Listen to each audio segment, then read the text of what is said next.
नमस्कार दोस्तों।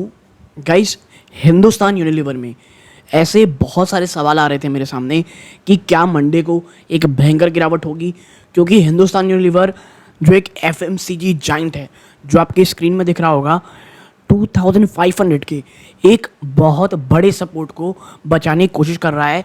और पिछले 2-3 दिन से ना दोस्तों, स्टॉक यहीं ट्रेड कर रहा है। और बात इतनी सी नहीं है, आप देखें तो पिछले एक महीने में ये दूसरी बार है जब स्टॉक 2500 के आसपास आया। देखिए, ये पहली बार आया था कब, 2501 में 11 अगस्त को। और अब देखिए एग्जैक्टली 1 सितंबर है जब स्टॉक यहाँ आपके 1 सितंबर है जब क्लोज 2504 में दिया है। इससे पहले 31 अगस्त में भी 2505 रुपये में स्टॉक बंद था। यानी जो 2500 का लेवल है, जो एक साइकोलॉजिकल तौर पे एक बहुत बड़ा सपोर्ट है, उसको लगातार बचाने की कोशिश कर रहा है स्टॉक। और आने वाला मंडे और आने वाला पूरा वीक दोस्तों, ये देखना रहेगा कि क्या हिंदुस्तान यूनिलीवर 2500 को सपोर्ट को, जो अपने बड़ा सपोर्ट है, उसको बचा पाता है। क्योंकि देखिए, हिंदुस्तान यूनिलीवर 2500 और आपको याद होगा जो रिलायंस इंडस्ट्री है वो 2400 को डिफेंड करने में लगातार लगी हुई है। हाँ, वो थोड़ा सी मुझे लगता है मजबूत दिखती है। और मंडे को जो एक विंडफॉल टैक्स में स्लैश किया गया है, उसके कारण शायद मुझे लगता है रिलायंस में एक सपोर्ट मिल जाए। लेकिन मंडे का जो दिन है वो हिंदुस्तान यूनिलीवर और रिलायंस दोनों के लिए बहुत इंपॉर्टेंट है। यहाँ पे दोस्तों मुझे लगता है कि देखिए, हिंदुस्तान यूनिलीवर में मेरी एक ही सोच रहती है, खरीदो डिप में, खरीदो डिप में। और मैं आपको एक डिस्क्लोजर दे दूं कि मैंने खुद ने एक हिंदुस्तान यूनिलीवर में पर्सनल मैटर में यहाँ पर एक्यूमुलेशन स्टार्ट किया है 2500 के आसपास। और देखिए, यहाँ से कोई भी गिरावट होगी 100-50 की, मैं धीरे धीरे से एक्यूमुलेट करूँगा। क्योंकि जैसा मैं हमेशा कहता हूँ, हिंदुस्तान यूनिलीवर हो गया दोस्तों, जैसे एशियन पेंट्स हो गए, और ऐसे जो बड़े जाइंट कंपनीज होती हैं एफएमसीजी की, रिलायंस हो गई, ये जब भी डिप आए एक बड़े सपोर्ट के आसपास लेते रहें दोस्तों।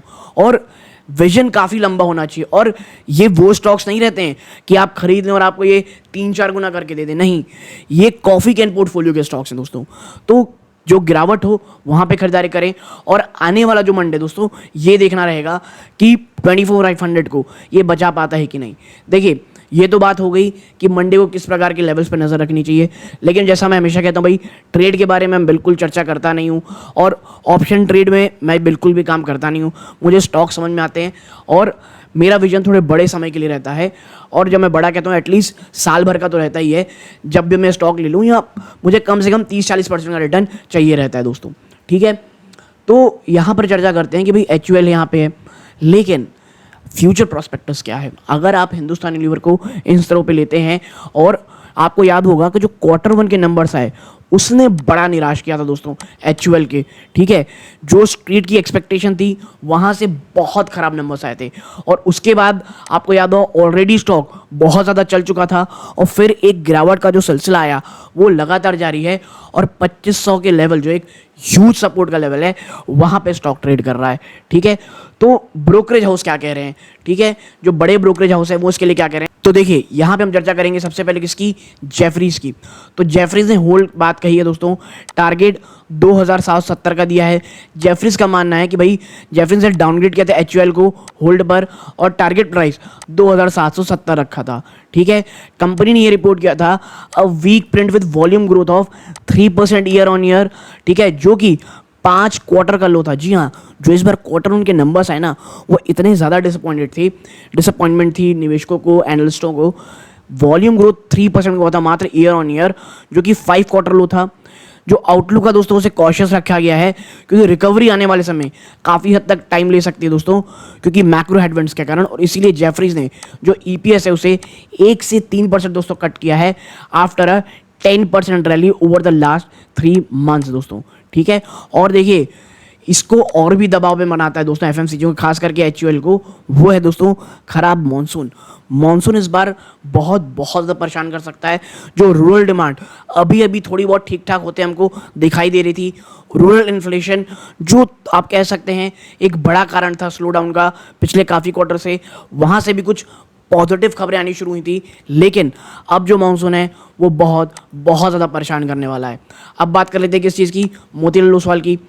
3100 का टारगेट दिया है दोस्तों मोतीलाल ओसवाल ने, और बाई की रेटिंग दी है, और आप कह सकते हैं 3100 का टारगेट है। इनका ये मानना है with improving commentary on roll recovery, ठीक है, मैं इसी की बात कर रहा था कि जो रोल रिकवरी ना दोस्तों वो काफ़ी इंप्रूव होती दिखाई दे रही थी और कमोडिटी कॉस्ट नीचे आ रही थी दोस्तों।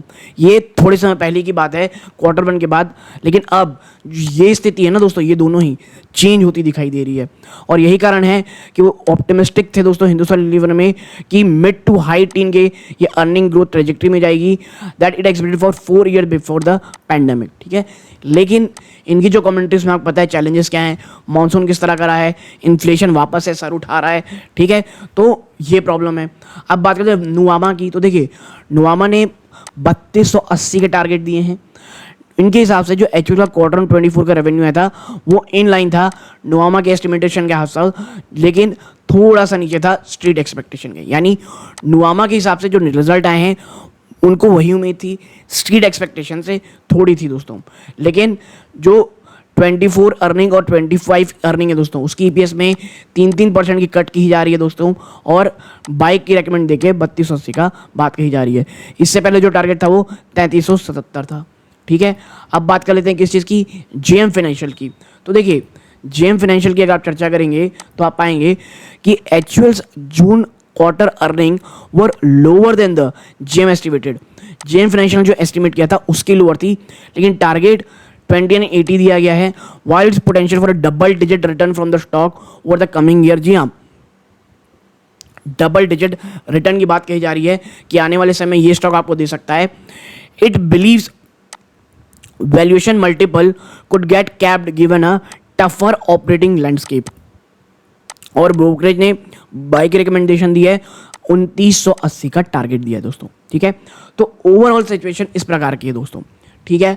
और ऐसे देखिए यहाँ पे तो चर्चा हो गई शॉर्ट टर्म की, but as a long term दोस्तों 2500 अगर टूटता भी है ना दोस्तों तो उसके बाद जो भी गिरावट होगी मुझे लगता है 10-15% की हर एक बाई में गिरावट में से एक्यूमुलेट करना चाहिए। और मैं फिर कहूँगा इसके स्टॉक से आप ये उम्मीद कतई ना करें कि आपको 2-3 गुना पैसा दे देगा। ये कॉफ़ी कैन पोर्टफोलियो का स्टॉक है, आराम आराम से एक्यूमुलेट करें। जब बहुत डराने लगे बाजार स्टॉक को लेकर के, बहुत ज़्यादा पैनिक सिचुएशन हो, उससे अच्छा मौका एक्चुअल में निवेश का नहीं होता है। लेकिन ये पोर्टफोलियो के उन सेक्शन में डाला जाता है दोस्तों, यानी अपने पोर्टफोलियो का वो हिस्सा दिया जाता है जो एक कॉफ़ी कैन पोर्टफोलियो का आप हिस्सा रखते हैं लॉन्ग टर्म के लिए, ना कि शॉर्ट इवन मीडियम टर्म भी नहीं, ठीक है। तो मंडे के दिन 2500 का लेवल देखना ज़रूरी रहेगा। और ये तमाम जो ब्रोकर हाउस हैं वो क्या कह रहे थे आपके सामने रिकमेंडेशन रख दी दोस्तों। वीडियो अच्छी लगी हो लाइक कीजिएगा, चैनल पहली बार है सब्सक्राइब कीजिएगा दोस्तों। यहाँ तक जुड़े रहे बहुत बहुत धन्यवाद। ये इस वीडियो का अंत है। जय हिंद।